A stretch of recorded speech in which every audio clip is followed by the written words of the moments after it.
New at 6, a grieving father is planning to sue after his son was killed during this year's Rod Run in Pigeon Forge. 10 News anchor Brittany Bailey spoke with him, and Brittany explained what he wants to see from this lawsuit. Well, John and Robin, you may remember Jeremy Haynes Jr., who went by Kyle, died after a scooter crash. I talked with his father, who believes someone should be held responsible for his son's death. It was a trip they had wanted for years. Jeremy Haynes and his son Kyle were finally headed to Rod Run in Pigeon Forge together. Looking back at everything and how everything happened, I wish we'd have never made it happen. On April 18th, Kyle Haynes was riding his scooter along the parkway in Pigeon Forge. This traffic camera video shows him riding alongside passing cars next to the sidewalk. But when he got near an intersection, a passenger opened a truck door and Haynes slammed right into it. Severe County 911, where's your emergency? Yeah. A guy was riding down the side of the road, somebody opened up their door and he ran right into it. He's in bad shape. I don't know, he's hit his head. He was laying there, completely unresponsive, eyes closed.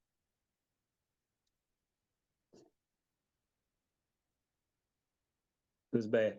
Kyle Haynes died the next day. At the end of the day, my son did not come home. When my son came home, he came home in a coroner's van. 10 News obtained the investigative file from the Pigeon Forge Police Department. Officers talked to or got statements from the truck's teenage driver and teenage passenger, plus a dozen other witnesses to the crash. Their stories were nearly all the same. The truck's driver and passenger planned to switch seats at the light, and that's why the teen opened his door. But Jeremy Haynes is far from convinced this was an accident. I honestly feel that they thought it was going to be a funny moment to door check somebody, and it just happened to be my son that got door checked. And that funny joke turned to a tragic accident. Pigeon Forge police left the question of whether it was an accident up to the District Attorney General's office. The Deputy DA wrote there was insufficient evidence to bring criminal charges, and with that, the case was closed. If justice would have been served for my son, there would have been charges put on this kid, or if not all the kids in the vehicle.